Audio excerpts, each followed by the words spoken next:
Channel. ఇప్పుడు వచ్చేసి మనం ఏస్ మూవీ రివ్యూ చూద్దాం. ఫస్ట్ మన ఛానల్ సబ్స్క్రైబ్ చేసుకోండి. Subscribe, like and share.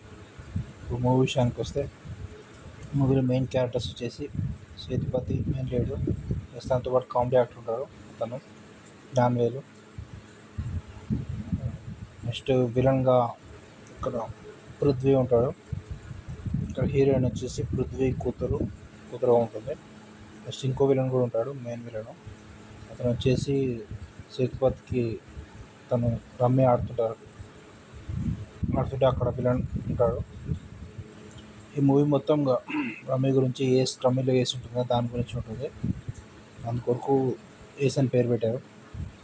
ఈ మూవీ బేసిక్గా స్టోరీ లైన్కి వచ్చే వరకు సింగపూర్లో ఉంటుంది. మూవీ అంతా సింగపూర్లో ఉంటుంది. ఇక్కడ స్టార్టింగ్లో సేతుపతి సింగపూర్ రావడం చూపిస్తాడు. అక్కడ ఈ కామెడియన్ వచ్చేసి తనని రిసీవ్ చేసుకోవడం, తనని ఎందుకు ఎలా రిసీవ్ చేసుకున్నాడు ఏంటి, వేరే పేరుతో రిసీవ్ చేసుకుంటాడు అది మీకు లాస్ట్కి తెలుస్తుంది. అయితే ఇక్కడ వచ్చేసి హీరో వచ్చేసి హీరోయిన్ కోసం ఎలాగైనా సరే 10,000 కరెన్సీ తీసుకోవాలని చెప్పి పందెం కడతాడు.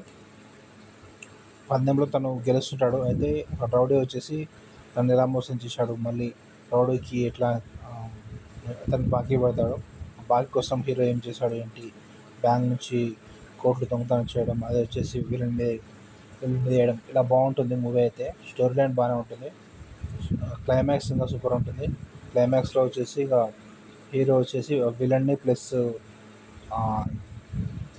పృథ్వీని ఎలా పట్టిస్తాడు ఏంటి ఆ మనీతోటి, అది క్లైమాక్స్లో బాగా చూపించారు. ఇక్కడ సాంగ్స్ కూడా ఉన్నాయి, హీరోయిన్ తోటి సాంగ్స్ బాగుంటాయి. హీరోయిన్ యాక్షన్ కూడా బాగానే ఉంది. టోటల్ మూవీ వచ్చేసి పర్లేదు. మూవీకి రేటింగ్స్ వచ్చేసి 3.5/5 ఇవ్వచ్చు. Please subscribe to my channel.